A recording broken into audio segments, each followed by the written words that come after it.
بسم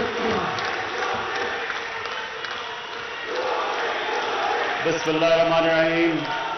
بس ایاک نعبد و ایاک نستعین. سب سے پہلے میں سب کا شکریہ ادا کرنا چاہتا ہوں جنہوں نے آج یہ ہمارا جو 3 سال جو ہم آج 3 سال کی اپنی پرفارمنس لوگوں کے سامنے رکھ رہے ہیں. میں فواد چودھری آپ کا، سیف اللہ نیازی آپ کا، اور فاروق حبیب سب کا، یوتھ ونگ سب کا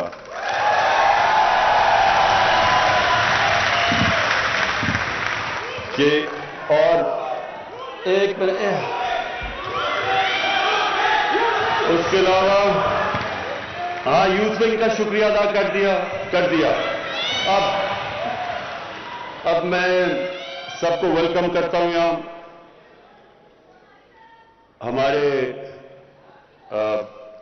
ہمارے منسٹرز، صوبائی اور فیڈرل منسٹرز، اور ابھی جو الیکٹ ہوئے ہیں آزاد کشمیر کے پریزیڈنٹ، وہ گلگت بلتستان کے چیف منسٹر، گورنرز، سب کو میں آج یہاں ویلکم کرتا ہوں. اچھا جی، اب میری یہاں ٹیم بیٹھی ہوئی ہے.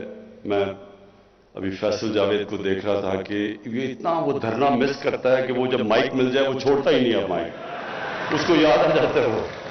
اور عمران اسماعیل اور پھر عطاءاللہ خیل، عیسیٰ خیل بھی، ہم نے ساری کیمپین کی، جو کیمپین ہماری تھی وہ ساری مجھے یاد ہے عیسیٰ عطاءاللہ کے ترانے کے اوپر. اور پھر ابرار آپ کا بھی جو ٹیلنٹ ہے ماشاءاللہ میں داد دینا چاہتا ہوں، بڑا ورسٹائل ہے آپ کا ٹیلنٹ. اور اب مجھے سمجھ نہیں آ رہی کہ میں اپنے گورنر عمران اسماعیل کو کس طرح اس کو داد دوں، کیونکہ اس میں اب پتہ نہیں پوٹینشیل یہ ترانوں کا زیادہ ہے یا اس کی گورنرشپ میں زیادہ ہے، لیکن اس کا زمان سخت ہے.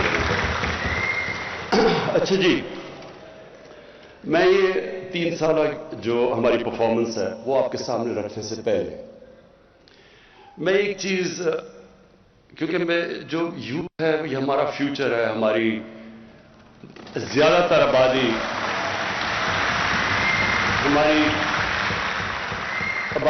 یوتھ ہے. 30 سال کی عمر سے کم اکثریت ہے ہماری ملک میں. تو اس لیے یوتھ میں خواتین بھی شامل ہوتی ہیں. وہ علیحدہ یوتھ سے. اچھا ایک منٹ، یوتھ ونگ آپ نے چپ کر کے شور نہیں مچانا، آرام سے سننی ہے میری بات. اب سنیں، نعرے نہیں، ابھی نعرے نہیں.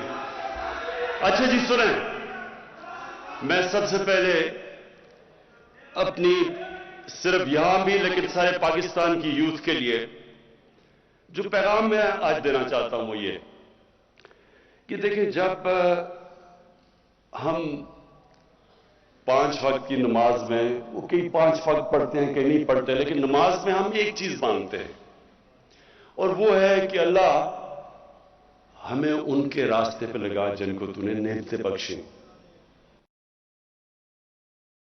جو اپنی تباہی کے راستے پہ نکل گئے. میں صرف چاہتا ہوں کہ اس کے اوپر غور کریں، کیونکہ جو زندگی کا فلسفہ ہے وہ اس چھوٹے سے آیت کے اندر ہے. اگر آپ اس کو سمجھ جائیں تو آپ کو سمجھ آ جائے گی کہ انسان عروج پہ کیسے جاتا ہے اور انسان اپنے آپ کو تباہ کیسے کرتا ہے. یہ صرف اسی میں، اور اسی لیے اللہ نے ہر روز 5 وقت آپ کو صرف یہ کہا ہے مانگنے کے لیے کہ اللہ مجھے اس راستے پہ لگا، اس راستے پہ نہیں جو تباہی کا راستہ ہے، جو عروج کا راستہ ہے. اور وہ جو عروج کا راستہ ہے وہ کس کا راستہ ہے؟ وہ سب سے اللہ کے محبوب، سب سے عظیم انسان آیا ہے اور نہ آئے گا. جو کبھی نہ اس طرح کا عظیم انسان آیا ہے اور نہ آئے گا ہمارے نبی صلی اللہ علیہ وسلم. یہ سمجھنے کی بات ہے. جب اللہ یہ سمجھنے کی بات ہے جب اللہ ہمیں حکم دیتا ہے کہ ان کی زندگی سے سیکھو تو اللہ بے نیاز ہے. یہ صرف وہ ہماری بہتری کے لیے اللہ کہتا ہے. اگر ہم نے ایک عظیم انسان بننا ہے تو اللہ نے راستہ بتا دیا. اور اسی لیے یہ ضروری ہے کہ ہماری یوتھ کو، ہمارے بچوں کو، خاص طور پر آج کل کے زمانے میں بہت ضروری ہے اس چیز کا سمجھنا کہ ہم جب ان کے راستے پہ چلتے ہیں تو ہم اپنی عظمت کے راستے پہ جاتے ہیں. اور جب ابھی یہ ساری جو سٹرگل کی ویڈیوز دکھائی گئی کہ ہماری، اور واقعی بڑی لمبی سٹرگل ہے، 25 سال اور 22 سال پہلے اقتدار کے باہر، تو یہ میری انسپریشن کیا تھی سٹرگل کی. ایسے ایسے وقت تھے جب کہ 5-6 لوگ رہ گئے تھے جو ایکٹیو پارٹی میں رہ گئے تھے. ایک وقت ایسا تھا کہ پارٹی سکڑ کے 5-6 لوگوں کی رہ گئی تھی، باقی گھروں میں بیٹھ گئے پہلے. اور اونچنی جاتی ہے، ہر تنظیم میں، انسان کی زندگی میں اونچنی چاہتی ہے. اور وہ جو برا وقت تھا، اور جب لوگ مذاق اڑاتے تھے، مجھے کئی لوگوں نے کہا کہ جی ہمیں شرم آتی ہے، ہم جب گھر جاتے ہیں ہمارا مذاق اڑتا ہے کہ آپ تحریک انصاف میں ہیں. کئی میرے لوگ، میرے اپنے، بلکہ یہاں بھی 1-2 بیٹھے ہوں گے جن کو یاد ہوگا کہ وہ جب گھر جاتے تھے تو ان کی بیوی کیا کہتی تھی جب وہ کہتے تھے میں تحریک انصاف میں ہوں. تو یہ میری انسپریشن، سوچے نا، میں ایک انسان جس کو اللہ سب کچھ دے چکا تھا، بڑا نام تھا، کوئی کسی چیز کی کمی نہیں تھی، تو سوچے کہ مجھے یہ بار بار یہ سننا پڑتا تھا، مذاق اڑاتے تھے لوگ. کئی لوگ ویسے ہی کرکٹ کے دنوں میں میرے خلاف ہوئے تھے کیونکہ وہ جیلسی ہوتی ہے، جو کامیاب انسان ہوتا ہے اس سے لوگ جیلس ہوتے ہیں. تو وہ ان کو موقع مل گیا کہ اچھا جی اب تو یہ نیچے آیا تو اس کو برا بھلا کہو. دیکھیں، میں نے صرف ایک چیز میں دیکھتا تھا کہ ہمارے نبی صلی اللہ علیہ وسلم، انہوں نے بھی بڑا مشکل وقت گزارا.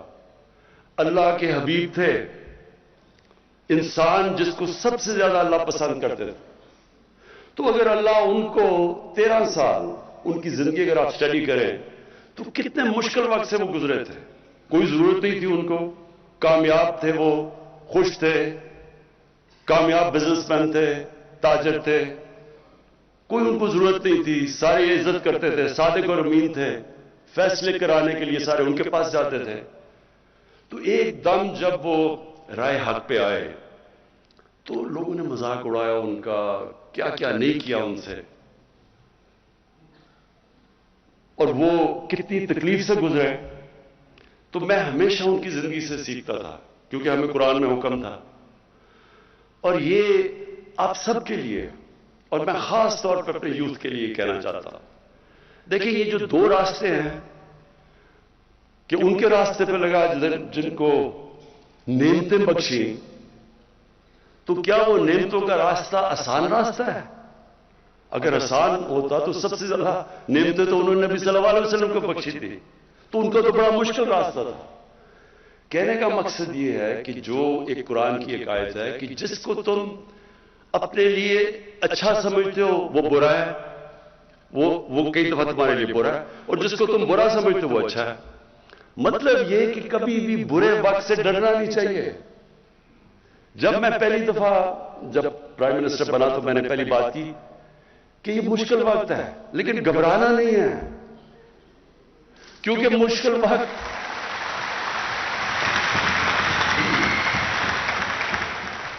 کیونکہ میں نے تو اپنی ساری زندگی مشکل وقت دیکھے ہیں.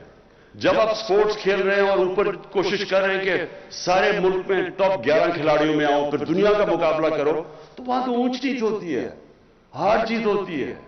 کئی دفعہ لوگ تالیاں بجا رہے ہیں، وہی آپ گراؤنڈ میں جا رہے ہیں تو سارا اسٹیڈیم تالیاں بجا رہا ہے، اور وہ آپ 0 پہ آؤٹ ہو کے واپس آ رہے ہیں تو وہی 2 منٹ میں سوئچ کر کے آپ کو گالیاں نکال رہے ہیں، مذاق اڑا رہے ہیں آپ کا. تو یہ اونچ نیچ زندگی کا حصہ، اور جو سپورٹس ہے یہ سب سے زیادہ آپ کو تیار کرتی ہیں سٹرگل کرنے کے لیے، کیونکہ مسلسل سٹرگل ہے، یا آپ ہار رہے ہیں جیت رہے ہیں۔ تو اس لیے جب پاکستان کے نوجوان ہوں، یہ کبھی یہ نہ سمجھنا کہ زندگی آسانی سے ہو جائے گی۔ اگر آسان زندگی ہے تو اس کا مطلب کہ آپ زندگی میں آپ کی کوئی حیثیت نہیں ہے۔ جو بھی انسان رائے حق پہ کھڑا ہوتا ہے اس کو مشکلوں کا سامنا کرنا پڑتا ہے۔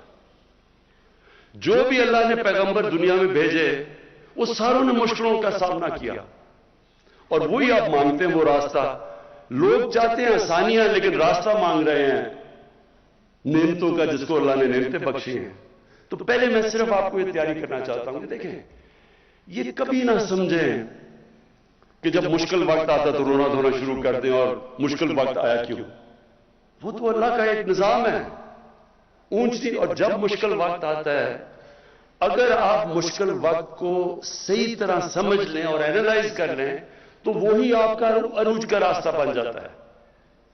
جب ایک کھلاڑی، میں جب کرکٹ کھیلتا تھا میرے سے زیادہ ٹیلنٹڈ کھلاڑی تھے، لیکن میں ان سے آگے کیوں نکل گیا؟ کیونکہ جب میرا مشکل وقت آتا تھا، میں فیل ہوتا تھا، تو میں اس کا پورا تجزیہ کرتا تھا، رات کو سوتا نہیں تھا جب تک میں نے یہ نہ سمجھ لیا ہو اپنی ذہن میں کہ کیا میں نے غلطیاں کی۔ غلطیاں جب میں ٹھیک کرتا تھا تو میں پہلے سے بہتر ہو جاتا تھا۔ اور یہی ہے ایک ہی طریقہ اوپر جانے کا۔ کوئی بھی دنیا میں کسی نے آج تک بڑا کام نہیں کیا جو فیل نہیں ہوا۔ یہ کوئی ناممکن ہے کہ کوئی اٹھ کے ایک دم سیدھا ایک پرچی پکڑ کے اور لیڈر بن جائے، ایسے نہیں ہو سکتا۔ آپ کو جب تک ایک مشکل سٹرگل سے آپ نہیں گزرتے کسی چیز میں آپ بڑا کام نہیں کر سکتے۔ کوئی بھی لیڈر آج تک شارٹ کٹ لے کے نہیں بنا۔ قائد اعظم کی سٹرگل دیکھیں، میں تو ایک لیڈر مانتا ہوں پاکستان کا، قائد اعظم، اور ان کی کبھی سٹرگل دیکھیں کتنی تھی، جس طرح انہوں نے سٹرگل کیا ہے، اور آخر میں جو بیماری کے اندر انہوں نے سٹرگل کیا ہے، اس لیے آج، اور اپنی ذات کے لیے نہیں کیا، ایک بڑے مقصد کے لیے کیا۔ تو آج تک اور جب تک پاکستان رہے گا لوگ قائد اعظم کو دعائیں دیں گے۔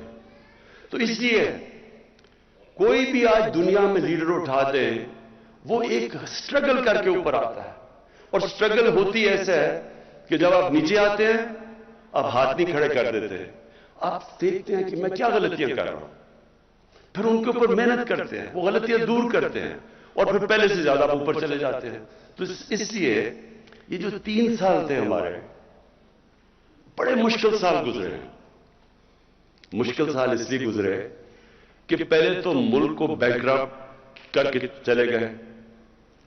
ملک میں جو ہمارے پاس پیسہ تھا، جو ہمارے ریزروز تھے، جو ہماری لائبلٹیز تھی، جو ہم نے باہر لوگوں کو قرضے لیے ہوئے تھے پیسے دینے تھے، ہمارے پاس پیسے ہی نہیں تھے ان کو قسطیں واپس کرنے کی۔ ہم نے ڈیفالٹ کرنا نہیں تھا، ہم ڈیفالٹ کر رہے تھے پیمنٹس کے اوپر، کیونکہ ہمارے پاس فورن ایکسچینج ہی نہیں تھا۔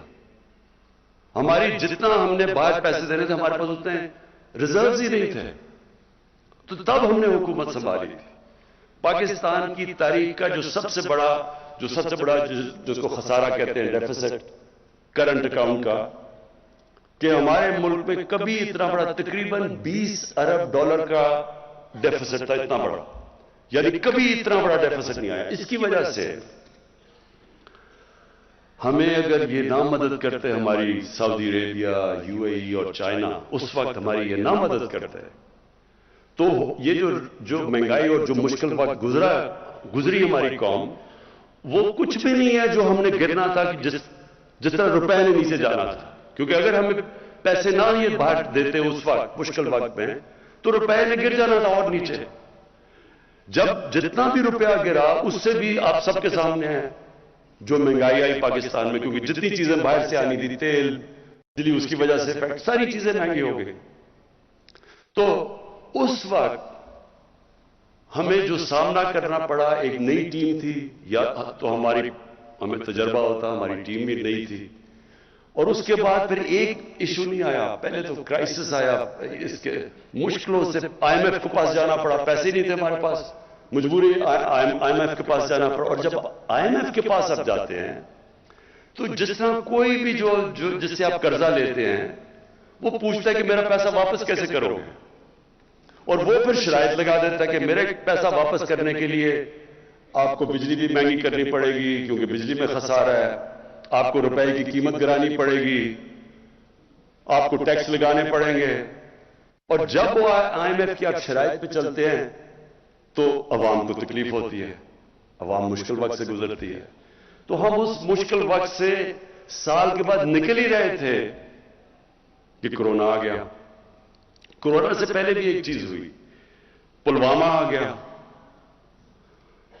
وہ میں صرف پلوامہ میں اللہ نے ہمیں بڑی کامیابی دی, اور میں آج اپنی خاص طور پہ اپنی فوج کا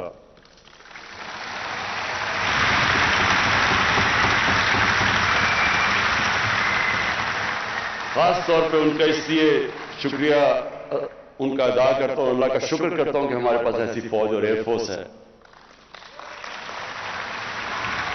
کیونکہ جب وہ فیصلہ کرنا تھا, اور بڑا ایک جب انہوں نے ہماری پاکستان میں آ کے رات کو وہ بمباری کی ان کے جہاز نے, تو اس وقت مجھے احساس ہوا کہ اگر ہمارے پاس اس طرح کی فوج نہ ہو جو ہمیں کانفیڈنس ہو کہ یہ ہمیں سیکیورٹی دے گی, تو کتنا ایک طاقتور ایک بڑا ملک, 7 گنا زیادہ بڑا ملک, اس کے سامنے کیا کرے گی, ہماری عوام کیا کرے گی. تو ادھر احساس ہوتا ہے اپنی فوج کا. اور پھر مجھے یہ 3 سالوں میں جو سب سے زیادہ تکلیف ہوئی کہ جس طرح یہ جو مافیا ہے, انہوں نے ہماری فوج کے خلاف جو تقریریں کی, جو سٹیٹمنٹس دی. دیکھیں, میں نے بھی فوج کی تنقید کی ہوئی ہے ماضی کے اندر, میں نے بھی کی ہے. کوئی بھی ادارہ ہے, عدلیہ ہے, وہ بھی غلطیاں کرتی ہے, فوج بھی غلطیاں کرتی ہے, ہم پولیٹیشنز غلطیاں کرتے ہیں. لیکن یہ تو نہیں مقصد کہ آپ اپنی فوج کو برا بھلا کہنا شروع ہو جائے, فوج کے پیچھے پڑ جائیں. اور فوج کے پیچھے اس لیے پڑے ہیں کہ آپ چاہ رہے ہیں کہ کسی طرح فوج گورنمنٹ کو گرا دے, یا اپنے آپ کو ڈیموکریٹس کہتے ہیں اور ان کے پیچھے پڑے ہوئے ہیں کہ ڈیموکریٹک گورنمنٹ کو گرا دیں. تو اس لیے جو انہوں نے تنقید کی, اور باہر جو پوری ہمیں پتا ہے کہ ہندوستان کی لابی پوری طرح کوشش میں ہے کہ پاکستانی فوج کو برا بھلا کہے, اس کے پیچھے پڑے. ابھی جو افغانستان میں ہو رہا ہے, پورا زور لگایا ہوا ہے کہ جی یہ طالبان صرف جیتے ہیں پاکستان کی فوج کی وجہ سے, اور پوری کیمپین چلی ہوئی ہے ہماری فوج کو ڈسکریڈٹ, اور اب سے نہیں دیر سے چل رہی ہے. اور یہاں بیٹھے ہوئے لوگ پورا انہوں نے محاذ بنایا ہوا ہے فوج کے خلاف. اور میں یہ آپ کو کہتا ہوں کہ مجھے اصل میں نے ویلیو کیا اپنی فوج کو جب وہ پلوامہ ہوا, کہ ہمیں ایک کانفیڈنس تھا. اس لیے ہم دلیری سے ان کو کہہ سکتے تھے, نریندر مودی کو, کہ اگر تم نے کچھ کیا تو ہم تمہیں واپس جواب دیں گے. اگر ہماری فوج اگر نہ ہوتا یہ, تو خود سوچ لے کہ میں نے پتہ نہیں کیا مشکل وقت گزرنا تھا. اچھا, اس کے بعد کرونا ہو گیا. اب کرونا کے اندر آپ لوگوں کو پوری طرح اندازہ نہیں ہے کہ وہ کتنا ہمارے لیے مشکل وقت تھا. ایک منٹ بس, اب آپ نے مجھے انٹرپٹ نہیں کرنا, اوکے؟ ساتھ والوں نے پکڑ کے اس کو باہر نکال دینا اگر کیا. اچھا سنیں,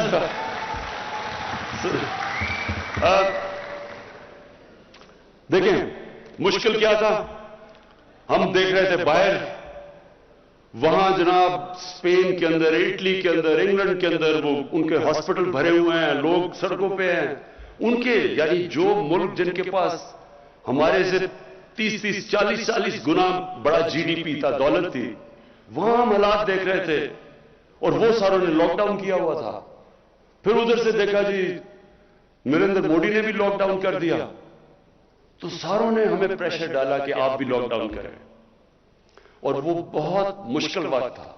ہاں لاک ڈاؤن تو کرنا چاہیے کہ اگر آپ کی یہ بیماری پھیل رہی ہے، ہمیں پتہ ہے کہ لاک ڈاؤن سے وہ رک جاتی ہے، وہ کم ہو جاتی ہے، پھیلتی کم ہے، لیکن ساتھ کہ ہمارے وہ لوگ جو دیہڑی دار تھے، جو غریب لوگ تھے، جو دن کو پیسہ بنا کے بچوں کو کھلاتے تھے، تو ان کو کیا بننا تھا؟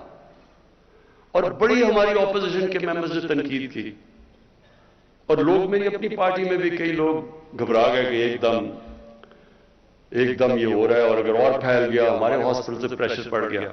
لیکن میرا یہ ایمان ہے، ہم نے فیصلہ کیا اور بڑا مشکل فیصلہ کیا کہ ہم جو بھی ہو جائے ہم یہ پوری طرح لاک ڈاؤن نہیں کریں گے، کیونکہ ہمارے غریب بھوکے مر جائیں گے۔ اور اس کی وجہ سے میرا یہ ایمان ہے کہ اللہ نے اس کی برکت آئی ہمارے اوپر، اس نے بچا دیا ہم نے اپنے۔ اور پھر یہ سنیں، ورلڈ اکنامک فورم نے پاکستان کی مثال دی کہ وہ ملک ہے جس نے اپنی بہترین طور پہ اپنی اکانومی بچائی۔ ورلڈ ہیلتھ آرگنائزیشن نے پاکستان کی مثال دی کہ کرونا سے انہوں نے سب سے بہتر طریقے سے اس کو انہوں نے ہینڈل کیا۔ اور پھر اکانومسٹ نے کہا کہ پاکستان وہ دنیا میں 3 ملکوں میں سے ہے جس نے اپنی اکانومی بھی اور کرونا کو بھی ہینڈل کیا۔ ادھر میں پھر اپنی ٹیم کو، کیونکہ اگر ہم غلط فیصلہ کر لیتے، میں آج آپ کو بتاؤں، یہاں لوگوں نے بھوکے مرنا تھا، جو آج ہندوستان میں ہو رہا ہے۔ اگر ہندوستان کے اندر جس طرح کی غربت آئی ہے، جس طرح کو انہوں نے لاک ڈاؤن لگایا، اور جس طرح مجھے پارلیمنٹ میں اپوزیشن والے کہہ رہے تھے، مثالیں دے رہے تھے ہندوستان کی، تو آج ہمارے ملک کے اندر جس طرح کی غربت تھی آپ اندازہ نہیں لگا سکتے، کیونکہ ساری دنیا کے اندر کرونا کے اندر غریب پس گیا۔ لاک ڈاؤن سب سے زیادہ تباہی مچاتا ہے غریب کو۔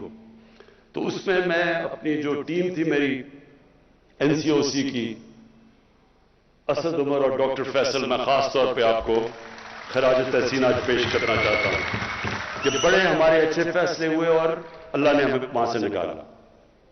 اچھا، میں ذرا آپ کو صرف 3 سال کی ہم نے اپنی پرفارمنس بتانی تھی، تو میں ذرا صرف آپ کے سامنے رکھنا چاہتا ہوں کہ ہم جب آئے تھے تو تقریباً $20 ارب کا خسارہ تھا۔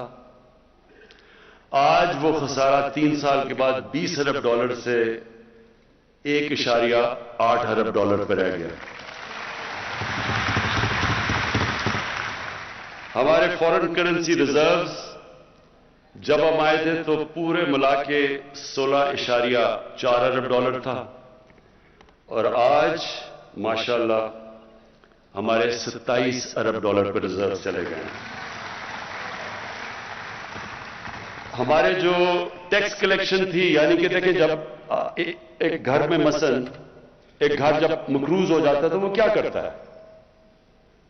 اس کو اپنے خرچے کم کرنے پڑتے ہیں اور اپنی آمدنی بڑھانی پڑتی ہے، اور کوئی طریقہ، جب سے اللہ نے دنیا ایجاد کی ہے اس کے علاوہ کوئی طریقہ نہیں ہے اس پہ سے نکلنے کا۔ تو جب آپ خرچے کم کرتے ہیں تو لوگوں کو تکلیف ہوتی ہے۔ ایک گھر دیکھ لینا، گھر میں آپ خرچے کم کریں گے تو لوگ اپنا کھانا پینا کم کریں گے، مرغی سے دال روٹی پہ آ جائیں گے، اور بچوں کو اچھے سے سکول سے نکال کے دوسرے سکول میں ڈال دیں گے، کیونکہ آپ کو مشکل وقت سے تو گزرنا پڑتا ہے۔ ہر گھر کو جب یہ ایک گھر مقروض ہو جاتا ہے اس کو یہ کرنا پڑتا ہے، تو تب گھر والوں کو تکلیف ہوتی ہے۔ تو وہ بڑی تکلیف سے ہمارے لوگ گزرے، اور میں یہ بھی اللہ کا شکر کرتا ہوں کہ بڑی ماشاءاللہ ہماری ایک دلیر قوم ہے، ہم اس سے بڑے صبر سے نکلے۔ تو پھر ہماری جو کلیکشن تھی، ٹیکس کلیکشن، ہماری ٹیکس کلیکشن جب ہم آئے تھے تو 3,800 ارب تھی۔ 3,800 ارب روپیہ ہماری ٹوٹل ٹیکس کلیکشن تھی۔ آج وہ پہنچ گئی ہے 4,700 ارب پہ ہماری ٹیکس کلیکشن۔ اور یہ جو سارے میں آپ کو فگر دے رہا ہوں یہ اسحاق ڈار کے نہیں ہیں، یہ اصل ہے۔ اس کے بعد ہماری جو ریمیٹنسز ہیں جو باہر سے، اور ہمیشہ یہ یاد رکھے آپ کا اس ملک کا سب سے بڑا اثاثہ بیرون الملک پاکستانی ہے. یہ سب سے بڑا ہمارا اثاثہ ہے. انہوں نے ہمیں اس وقت، ہمیں اس قوم کو ان کا خاص شکریہ ادا کرنا چاہیے، کیونکہ انہوں نے ہمیں بڑے مشکل وقت سے نکالا. ہماری ریمیٹنسز تھی جب ہم آئے، جو اوورسیز پاکستانی جو پیسہ بھیجتے تھے وہ تھی 19.9 ارب ڈالر، اور آج ہماری ریمیٹنسز پہنچ گئی ہیں 29.4 ارب ڈالر. تقریباً 10 ارب ڈالر ایکسٹرا ریمیٹنسز آئیں. اچھا، پھر جو ہمارا، جس وقت ہم بالکل شروع میں آئے تو جب خرچے کم کیے، ہماری اکانومی کمزور ہوئی، بے روزگار ہو گئے. آج دیکھیں ذرا حالات. آج ہمارے جو اکانومی، جو انڈسٹری جو اٹھاتی ہے اکانومی، اس میں جو اضافہ ہوا ہے وہ 18% ہوا ہے. یہ 10 سال کے بعد ہماری اتنی تیزی سے انڈسٹری اوپر جا رہی ہے، جس سے لوگوں کو روزگار بھی ملے. اور ہمارا جو کنسٹرکشن کا سیکٹر ہے، جو سب سے زیادہ روزگار دیتا ہے، اس میں سیمنٹ 42% اس کی سیلز بڑھی ہے. ہمارے جو ایگریکلچر ہے، 1100 ارب روپیہ ہمارا اضافی کسانوں کے پاس گیا ہے، اضافی گیا ہے. اور اس کی وہ نظر آتا ہے کہ ریکارڈ ہماری موٹر سائیکلوں کی بکی ہیں، ریکارڈ ٹریکٹر ہمارے بکے ہیں، اور گاڑیوں کی سیل 85% بڑھ گئی ہے. ٹویوٹا نے اپنی ساری تاریخ میں اتنی گاڑیاں نہیں بیچی جو آج بیچی ہیں. اس کا مطلب کہ لوگوں کے اندر خوشحالی آ رہی ہے. اور پھر جو ہمارے آنے سے، اب جو میں دوسری چیز کہنا چاہتا ہوں کہ ہم نے، ہمارا آنے میں تین چیزیں، ہمارا جو سلوگن ہے کہ انصاف، انسانیت اور خودداری. تو انصاف کے لیے، انصاف کیا ہے؟ انصاف کا مطلب قانون کی بالادستی، قانون کی حکمرانی. میں صرف آپ کو سمجھاتا ہوں کہ اس میں فرق کیا ہوتا ہے.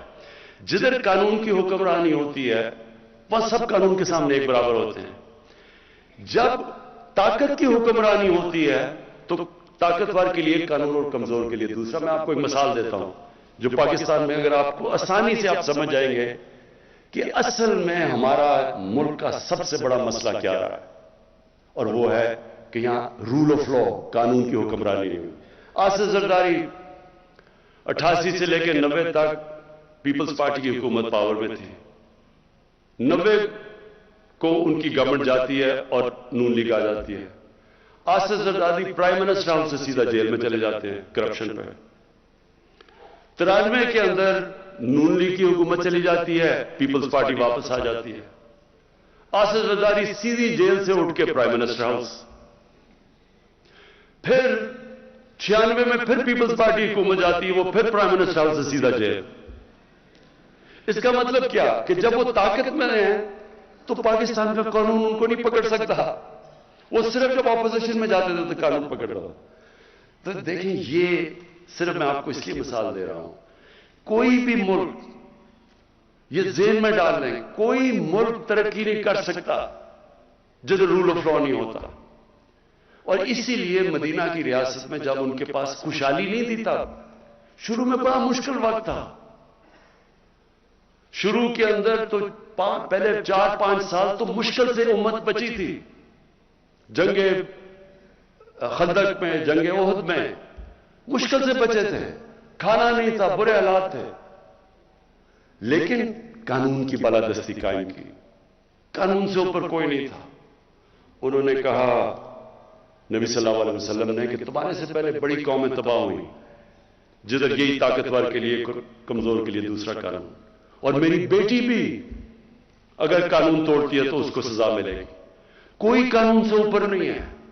اور یہ بیسس ہوتا ہے، دیکھیں کوئی بھی دنیا کی سیولائز سوسائٹی، اس کا بیسس ہوتا ہے رول آف لا. اور یہی ہمارا مسئلہ ہے. ہم اس لیے اوپر نہیں. کبھی یہ دیکھیں، چھوٹے چھوٹے چور جتنی مرضی چوری کریں، ملک تباہ نہیں ہوتا. ملک تباہ تب ہوتا ہے جب عمران خان اور پرائم منسٹر اور اس کے وزیر چوری شروع کرتے ہیں، کیونکہ ملک کا خزانہ تو ہمارے ہاتھ میں ہے. تو کرپشن عام آدمی کی لوگوں کو تنگ کرتی ہے، پٹواری کی کرپشن لوگ تنگ ہوتے ہیں اس سے، یا تھانے دار کی. لیکن ملک جو تباہ ہوتا ہے جب اس کے طاقتور، اس کے پرائم منسٹر، وزیر جب وہ چوری شروع کرتے ہیں. اس لیے ساری دنیا میں آج ڈیولپنگ ورلڈ، جس کو ڈیولپنگ ورلڈ، غریب ملک جو ہیں، ان کے اندر ایک ہی مسئلہ ہے، طاقتور قانون سے اوپر ہے. ایک فیکٹ آئی رپورٹ میں بار بار مثال دیتا ہوں کیونکہ یونائٹڈ نیشنز کے سیکرٹری جنرل نے، اس نے ایک پینل اپنے نیچے بٹھائی اور انہوں نے کہا بتاؤ کہ یہ امیر اور غریب ملکوں میں اتنا فاصلہ کیوں بڑھتا جا رہا ہے. تو فیکٹ آئی پینل کی جو رپورٹ ہے اس نے یہ کہا کہ ہر سال غریب ملکوں سے، ڈیولپنگ ورلڈ سے 1000 ارب ڈالر چوری ہو کے جاتا ہے امیر ملکوں میں اور آف شور اکاؤنٹس میں اور میفیئر کی طرح فلیٹس میں. ہر سال یہ ایسے ہے.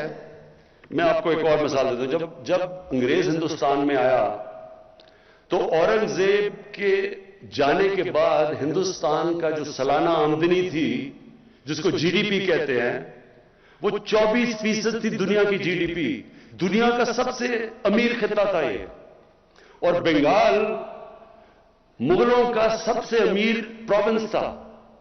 انگریز نے شروع کیا بنگال سے اور اس نے جب 200 سال حکومت کر کے گیا تو بنگال سب سے غریب صوبہ ہو گیا انگریزوں کا، اور ہندوستان کا جو جی ڈی پی تھا وہ رہ گیا 3%، اور برطانیہ کا جی ڈی پی چلا گیا 24%. کیا ہوا؟ یہاں سے ساری دولت چوری ہو کے ان کے پاس چلی گئی. یہ غریب ہو گیا، وہ امیر ہو گیا. یہی آج ہو رہا ہے دنیا میں. ڈیولپنگ ورلڈ کیوں فاصلے بڑھتے جا رہے ہیں؟ امیر غریب کے فاصلے بڑھتے جا رہے ہیں، امیر اور غریب ملکوں کو. کیونکہ وہاں سے، کیونکہ ان کے پاس قانون کی حکمرانی نہیں ہے، وہاں کا پیسہ چوری ہو کے ان کے ملکوں سے باہر جا رہا ہے. وہ فاصلے، وہ ملک غریب ہو رہے ہیں. وہ جو پیسہ خرچ ہونا ہے تعلیم پہ، صحت پہ، انفراسٹرکچر پہ، وہ چوری ہو کے باہر چلا جاتا ہے. اور جب وہ ڈالر لے کے باہر بھیجتے ہیں تو آپ کی کرنسی کمزور ہو جاتی ہے.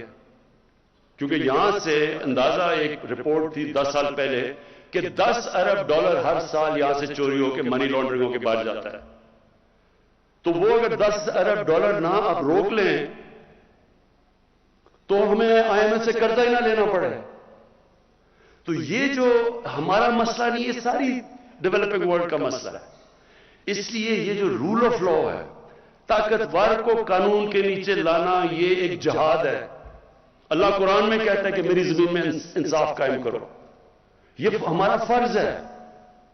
اور اس لیے یہ ہے اصل میں جنگ جو 3 سال میں ہم نے سب سے زیادہ لڑی ہے. جو ابرار نے بتایا کہ جی مایوسی پھیلا دیتے ہیں، یہ کون مایوسی پھیلا رہا ہے؟ یہ وہ مافیاز ہیں. وہ مافیاز ہیں جو چاہتے ہیں کہ گورنمنٹ فیل ہو، کیونکہ وہ پرانا زمانہ پھر آ جائے جدھر لوٹ مار شروع ہے. ان کی پوری کوشش ہے کہ آپ کی یہ تحریک انصاف کی حکومت کامیاب نہ ہو اور ہماری جو کولیشن گورنمنٹ ہے، کیونکہ وہ چاہتے نہیں ہیں.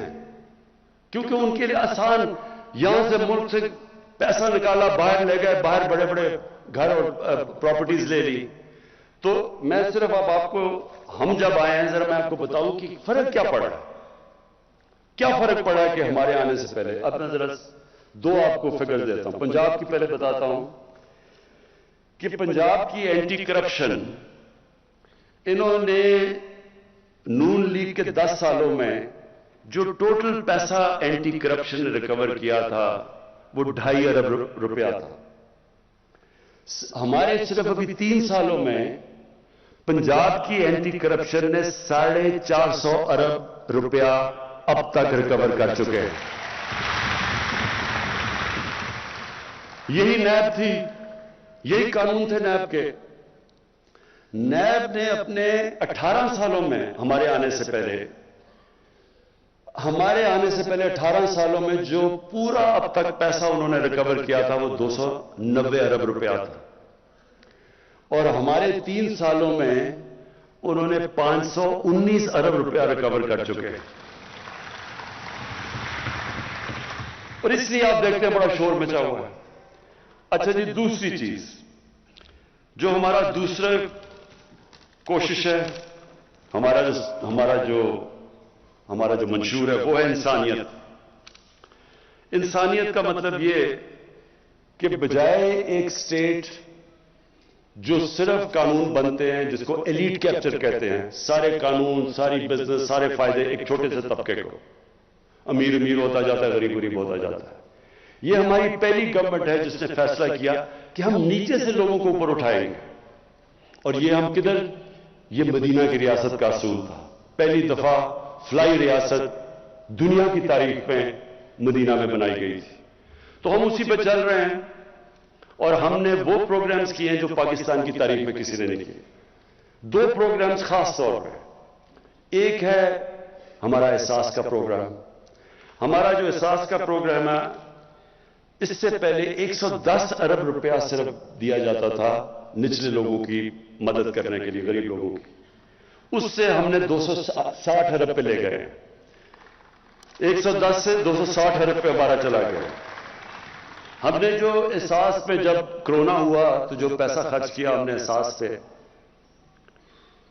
ورلڈ بینک نے ریٹ کیا، جو ساری دنیا میں پیسے خرچ کر رہے تھے نا کرونا کے دوران، تو ورلڈ بینک نے جو ہماری ریٹنگ دی ہمارے احساس کے پروگرام کو، وہ ساری دنیا میں نمبر 3 پہ پاکستان تھا کہ سب سے بہترین، شفاف اور ایفیشنٹ طریقے سے ہم نے پیسے بانٹے. اور احساس پروگرام کے اندر اور بھی خاص طور پہ جو ہماری کوشش ہے کہ اپنی عورتوں کو ہم اٹھائیں. ہماری عورتیں خاص طور پہ جو غریب علاقوں میں ہیں، جو دیہاتوں میں ہیں، ان کو ہماری پوری کوشش اٹھانے کی. اور ان کو بہترین طریقہ اٹھانے کا کیا ہے؟ تعلیم دینا. احساس پروگرام کے اندر ہم نے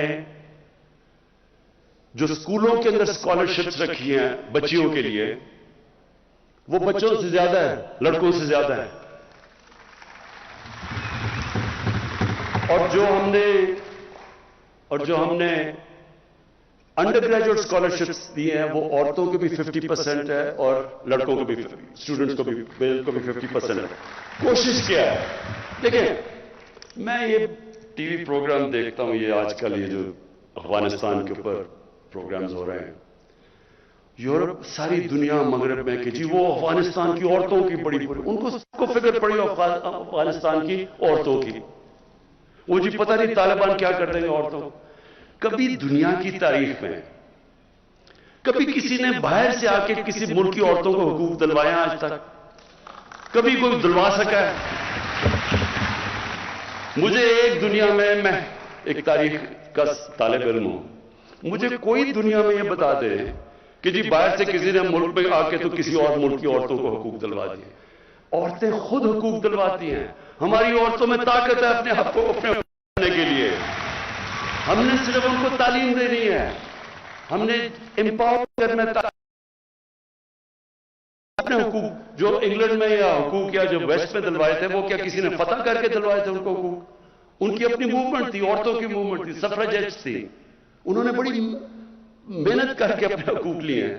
تو ہماری عورتوں کے پاس ہم نے صرف ان کو تعلیم دینی ہے، اور اس کے اوپر ہماری گورنمنٹ کا سب سے زیادہ زور ہے. اس کے علاوہ بھی ہم نے ان کی کئی چیزیں جو غریب علاقوں میں عورتیں ان کے لیے مشکل ہے. مثلا ہم نے ایک سکسیشن سرٹیفکیٹس نکالے ہیں. اب بجائے عورتیں بڑا مشکل ہوتا تھا ان کو جا کے سکسیشن سرٹیفکیٹس کو جا کے ویریفائی کرنا، تو اب وہ صرف نادرا آفس پہ جائیں اور وہ آرام سے ان کے لیے ہو جاتے ہیں. اور اس کا سب سے بڑا فائدہ یہ ہے کہ جو انہیریٹنس لاز ہے، عورتوں کی جو جائیداد ملنی چاہیے، وہ بھی پہلی دفعہ ہم اب انشور کر رہے ہیں، کیونکہ عورتوں کو جائیداد میں حصہ نہیں ملتا. وہ بھی انشاءاللہ ہم پوری طرح اس کو زور لگا رہے ہیں. اچھا جی، اب جو سب سے بڑا ہمارا اس کے ساتھ ساتھ احساس کے ساتھ پروگرام چلنے والا ہے، وہ کامیاب پاکستان ہے.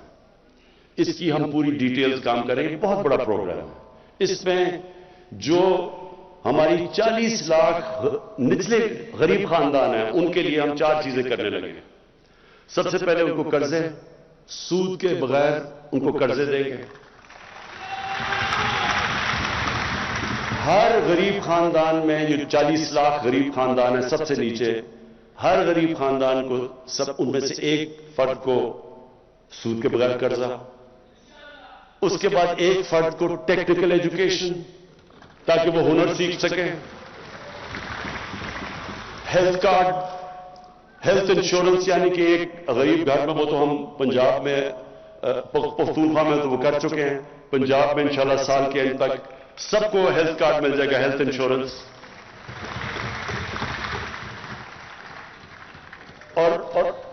اور اس کے علاوہ ہاں لیکن میں عرض کر دوں، یہ صوبے خود کر رہے ہیں، یہ ہم سینٹر سے نہیں کر رہے ہیں. انشاءاللہ جب یہ ساری صوبوں میں ہو جائے گا تو سندھ کو بھی پریشر پڑ جائے گا، سندھ کے اوپر بھی کہ ان کو بھی دینے پڑیں گے ہیلتھ کارڈ. اور پھر جو ہمارا بہت بڑا پروگرام ہے، جو ہم نے افورڈیبل ہاؤسز، لوگوں کو گھر دینے ہیں، غریب طبقوں کو جو آج تک کبھی پیسے ان کے پاس نہیں ہوتے گھر بنانے کے لیے، تو ایک غریب خاندان کو ہم پورا سود ان کو ہم وہ قرضے دیں گے، یعنی جس طرح کہ اگر انہوں نے مہینے کا کرایہ دینا ہے، وہ کرایہ کی جگہ وہ قسط ہو جائے گی اور ان کا گھر اپنا ہو جائے گا. کسانوں کے لیے کسان کارڈ، یہ پہلی دفعہ ابھی پنجاب میں شروع ہے، یہ ہماری ساری انشاءاللہ جدھر بھی آزاد کشمیر میں بھی، گلگت بلتستان اور پختونخوا میں بھی، اس کا مقصد یہ ہوگا کسان کارڈ کا کہ بجائے کسان کے اوپر واؤچرز ہوتے تھے اور بڑے مشکل ہوتے تھے، ان کو پیسہ بھی نہیں نیچے پہنچتا تھا، اب ان کو کارڈ ملے گا. اس کارڈ کے اوپر جو بھی سبسڈی ہے، کھاد کے اوپر ہے، ٹیوب ویل کے اوپر ہے، کیڑے مارنے والی دوائیوں پہ ہے، اور اگر کوئی فصل ان کی خراب ہو جائے تو ڈائریکٹ کارڈ کے اوپر اب ہم سبسڈی دیں گے. یہ انشاءاللہ سال کے اینڈ تک پورا کسان کارڈ ساری جگہ چلا جائے گا. اور کسانوں کے لیے اس کے علاوہ 10 ڈیمز بن رہی ہیں پاکستان میں. انشاءاللہ اگلے 10 سال تک ہماری 10 ڈیمز پوری ہو جائیں گی. 2025 میں مومن ڈیم سب سے پہلے بن جائے گی، اس کے بعد پھر داسو. اور اس کا یہ ہوگا پہلی دفعہ پاکستان میں 50 سال میں کوشش کی ہے کہ پاکستان کے ریزروائرز بڑھے تاکہ کسانوں کو پانی زیادہ ملے، کیونکہ آگے پانی کا بڑا مسئلہ ہے. اور پھر تعلیم میں سب سے پہلے تو ایک کریکولم، ایک نصاب، یہ بڑا مشکل کام تھا. میں اپنی ٹیم کو، دونوں جو ہمارے پروونشل اور فیڈرل ایجوکیشن منسٹرز ہیں، ان کو خاص طور پر میں داد دیتا ہوں. بڑا مشکل کام ہے ایک نصاب، کیونکہ انگریزوں کا بنایا ہوا سسٹم تھا. ایلیٹ کے لیے انگلش میڈیم، لوگوں کے لیے اردو میڈیم، 7 دینی مدرسے، 3 سسٹمز تھے. یہ بڑی مشکل ہم ایک نصاب لے کے آئے ہیں. اور اس کا مقصد کیا ہے؟ اس کا مقصد یہ ہے کہ عام لوگوں کو جن کو موقع ہی نہیں ملتا اوپر آنے کو، کیونکہ ان کو انگریزی نہیں آتی، تو ان کو انگریزی بھی سکھائی جائے. اور دوسری طرف جو انگلش میڈیم ہے وہ بالکل ایک علیحدہ ہی قوم نہ بن جائے، وہ ان کے اندر بھی پاکستانیت ڈالے. اور ساتھ جو سب سے بڑی چیز انشاءاللہ اگلے 5 مہینے میں ہو جائے گا، 8، 9 اور 10 میں کلاسز میں ہم ایک سیرت نبی کا پورا ایک کورس شروع کر رہے ہیں.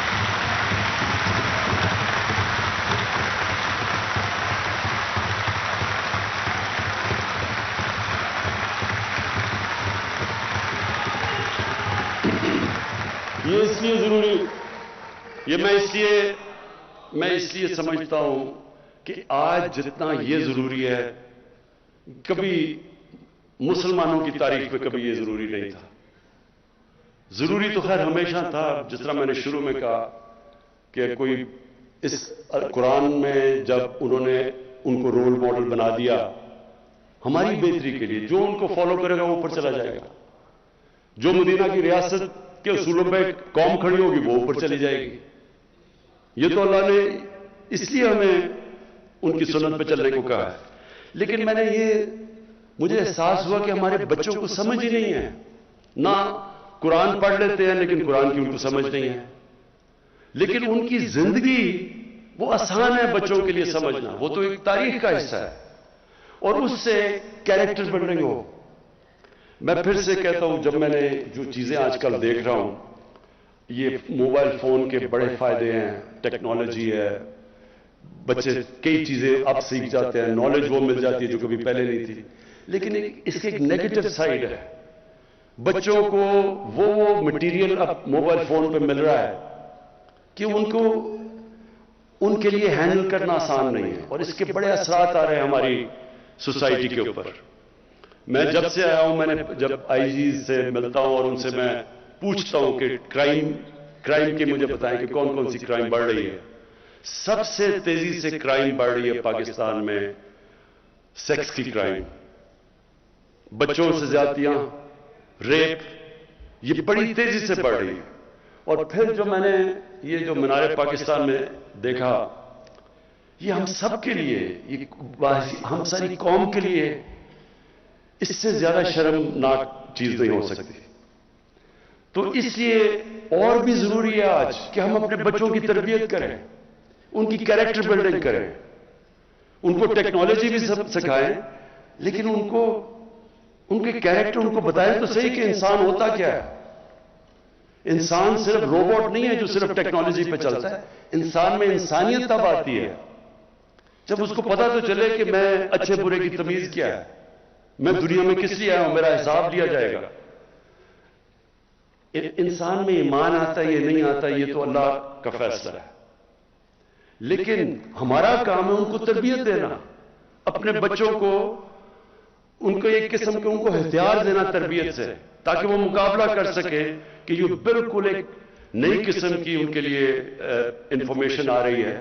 یہ بہت ضروری ہے، کیونکہ اگر اس وقت میں جو ابھی ابرار نے بالکل ٹھیک بات کی کہ جس طرح کی اس وقت انفارمیشن آ رہی ہے، یہ بالکل ہمارے دین سے بھی بچوں کو دور لے کے جا رہی ہے، ہمارے کلچر سے، ہماری پاکستانیت سے۔ تو اس لیے انشاءاللہ یہ جو ہماری کوشش ہے کہ سارے بچوں کو ہم 8، 9 اور 10 کے اندر جو بھی بچہ ہے جس مرضی اسکول میں، انگلش میڈیم، اردو میڈیم، سب کو سیرت نبی کے اوپر پورا صحیح سکھایا جائے گا۔ اور پھر یہ جو ہماری پوری کوشش ہے کہ جو ہمارے علاقے پیچھے رہ گئے، بلوچستان پیچھے رہ گیا، ہمارا قبائلی علاقہ جو پرانا قبائلی علاقہ تھا وہ پیچھے رہ گیا، وہاں بھی غربت ہے، پڑھائی وہاں بھی کم ہے۔ تو ان سارے علاقوں کے لیے ہم نے اسپیشل پیکیجز دیے۔ بلوچستان میں ہماری گورنمنٹ نہیں ہے، سندھ میں ہماری گورنمنٹ نہیں ہے، لیکن ہم نے صرف غربت کے اوپر اسپیشل پیکیجز دیے ہیں۔ ہم نے 14 سندھ کی ڈسٹرکٹس، 9 بلوچستان کی ڈسٹرکٹس اور گلگت بلتستان، ان کے لیے ہم نے 1300 ارب روپیہ ہم نے ایلوکیٹ کیا ہے ان کو اٹھانے کے لیے۔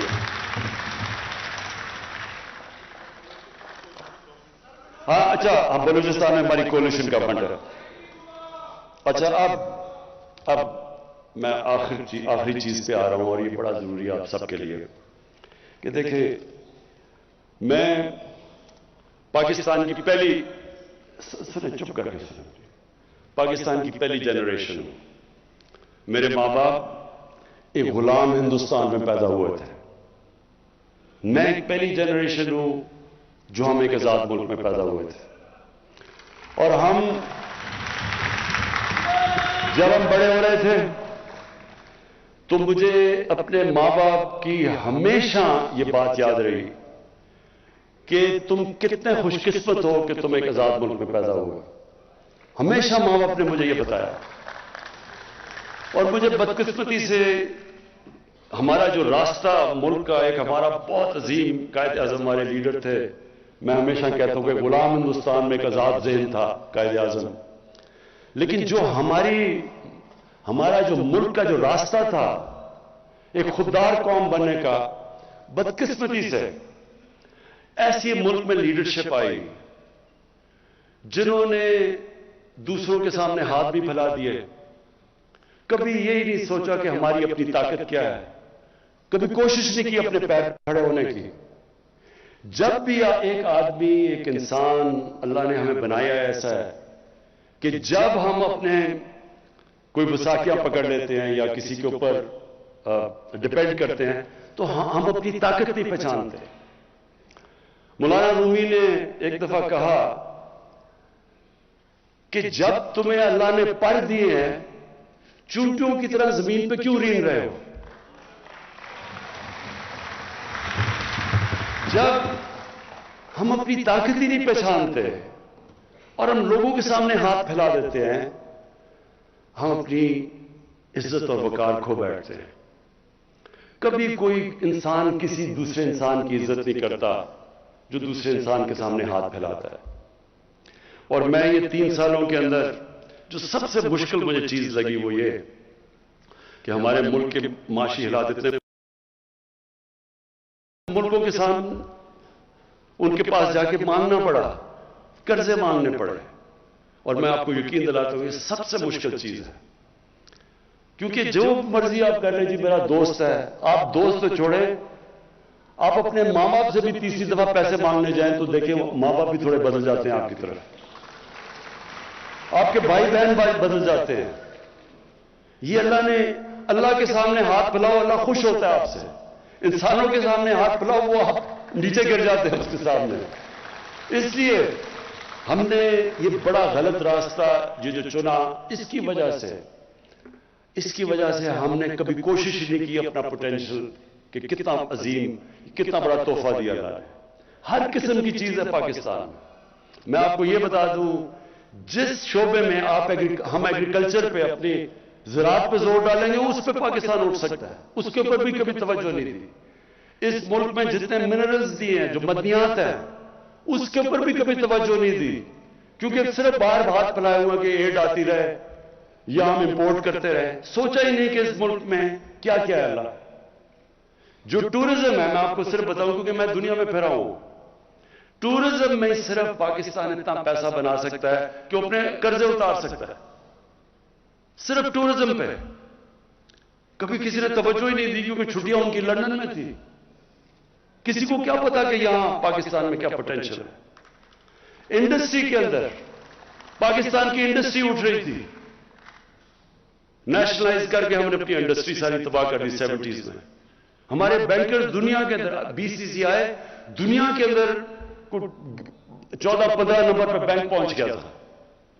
یہیں سے لوگ اٹھے ہوئے تھے, لیکن آہستہ آہستہ آہستہ آہستہ یہاں پہنچ گئے کہ آپ سوچیں کہ 22 کروڑ کا ملک ہے اور ہماری ایکسپورٹس دیکھ لیں.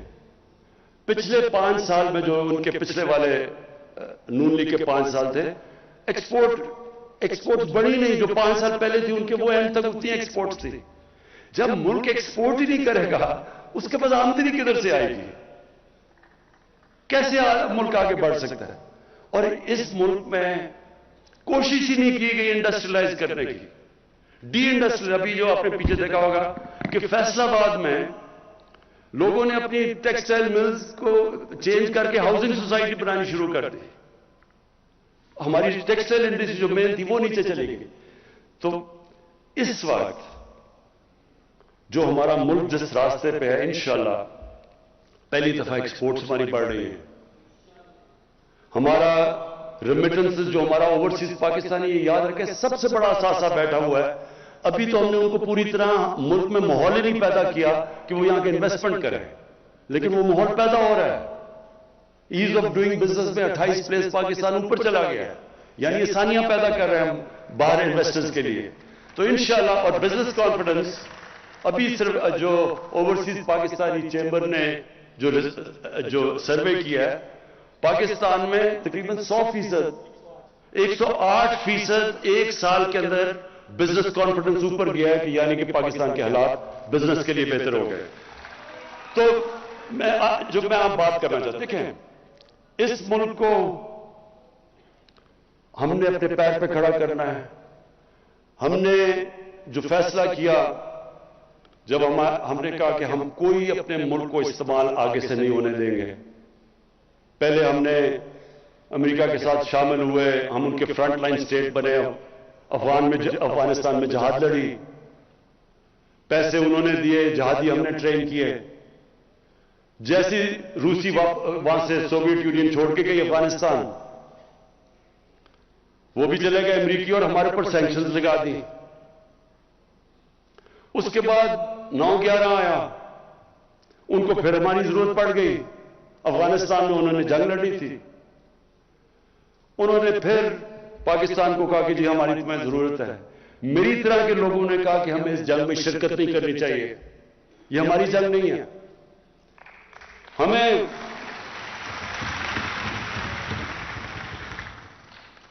تو جارج بش نے یہ نومبر 2001 میں اس نے کہا جب اسے ضرورت تھی ہماری کہ اس باری ہم پاکستان کو نہیں بھولیں گے, ہم ابینڈن نہیں کریں گے اس باری پاکستان کو.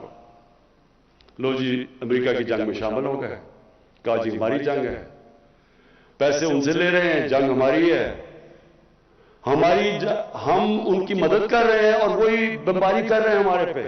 480 ڈرون اٹیکس کیے ہیں پاکستان کے اوپر. کبھی دنیا کی تاریخ میں یہ نہیں ہوا کہ ایک ملک کو اپنے ہی علاقے بمباری کر رہا ہے, یہ کبھی دنیا میں نہیں ہوا. وہ لوگ جو بیچارے مرتے تھے ڈرون اٹیکس میں, وہ سارے بدلہ لیتے تھے پاکستان سے, ہماری فوج سے. ہمارے ادھر فوجی بھی شہید ہو رہے ہیں, ہمارے بم دھماکے ہو رہے ہیں. 70 سے 80 ہزار لوگوں کی ہم قربانی دے گی کسی اور کی جنگ لڑ کے, اور اس کے بعد وہی ہمیں کہنا شروع ہو گیا کہ نہیں جی آپ کی وجہ سے ہم افغانستان میں کامیاب نہیں ہوئے. تو اس سے ہمیں کیا سبق ملتا ہے؟ کبھی ہم نے اپنے آپ کو کسی سے استعمال ہونے نہیں دینا.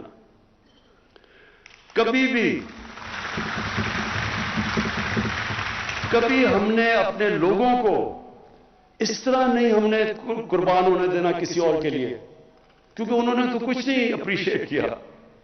لوگ ہمارے مرے, تباہی ہماری ہوئی, ڈالر ہمارا, اکانومی ہماری تباہ ہوئی, قبائلی علاقے کے جو آدھے لوگوں نے نقل مکانی کی, قبائلی علاقے اجڑ گئے.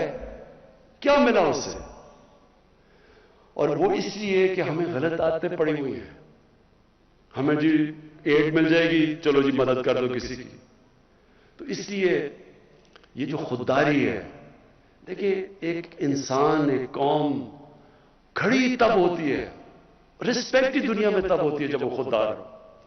تو ہماری فارن پالیسی اب ایسی ہے کہ ہم نے کوئی کسی کے ساتھ, ہم نے امن میں شرکت کریں گے, کسی کی جنگ میں ہم نے شرکت نہیں کرنی.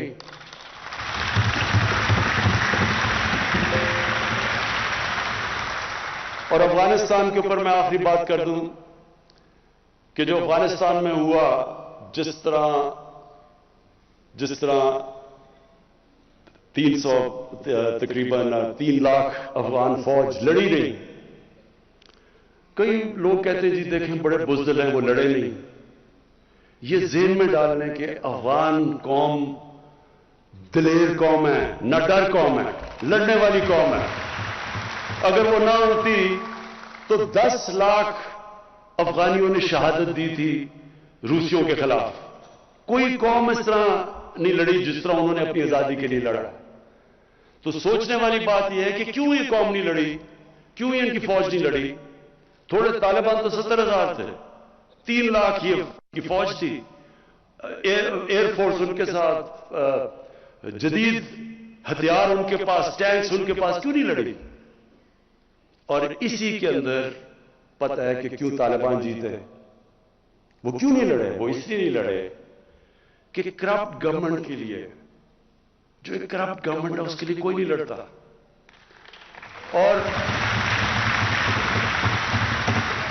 اور دوسری چیز, افغانیوں کی ایک سائیکی ہے, وہ ہمیشہ جو باہر سے آتا ہے, جو ان کے اوپر فتح کرنے کی کوشش کرتا ہے, وہ قوم ان کے اگینسٹ کھڑی ہو جاتی ہے. وہ اپنی آزادی کے لیے لڑتے ہیں. تو وہ کبھی بھی کسی ایک گورنمنٹ جو باہر سے امریکی اس کو بیک کر رہے ہیں, انہوں نے اس کے لیے نہیں لڑنا تھا. جس طرح سوویت یونین, انہوں نے جب پوری کوشش کی افغانستان پہ قبضہ کرنے کے لیے, وہ فیل ہو گئے اس لیے کہ وہ لوگ آزادی چاہتے ہیں. اور اب جو حالات ہیں افغانستان میں, ہماری پوری کوشش ہونی چاہیے, اور میں دنیا کی کمیونٹی کو کہتا ہوں پوری کوشش ہونی چاہیے کہ افغانستان کی اس وقت ان کی گورنمنٹ کی مدد کرے.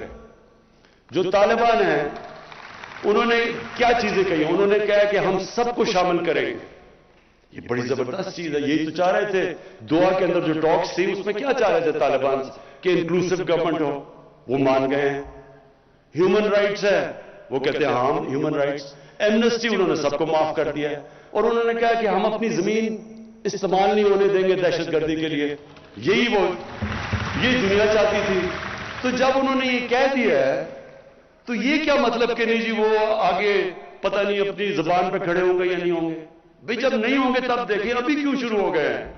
ابھی تو آپ کریں ان کی مدد تاکہ وہ افغانستان میں امن ہو۔ سب سے زیادہ دنیا کو کیا کرنا چاہیے؟ پوری کوشش کرنی چاہیے کہ افغانستان میں امن ہو۔ 40 سال سے وہاں انتشار ہے، ان کے لوگوں نے کتنی مشکلوں کا سامنا کیا ہے۔ اب وقت آگے کہ دنیا مدد کرے امن لانے کے لیے وہاں، اور وہ کوشش کرے گا۔ طالبان کوشش کر رہے ہیں سب کو شامل کر کے، وہ امن کی بات کر رہے ہیں، تو ان کی مدد کریں۔ میں اپنی ٹیم کو اس کا شکریہ ادا کرتا ہوں، اپنے سارے ایلائز جنہوں نے ہمارے ساتھ 3 سال گزارے ہیں، کیو لیگ کا، ہماری بیپ پارٹی کا، اپنی ایم کیو ایم کا، میں آپ کا سب کا شکریہ ادا کرتا ہوں، جی ڈی اے کا، سب کا، اپنے سارے ایلائز کا شکریہ ادا کرتا ہوں جس طرح آپ نے ہمارے ساتھ کرا ہے۔ شکریہ۔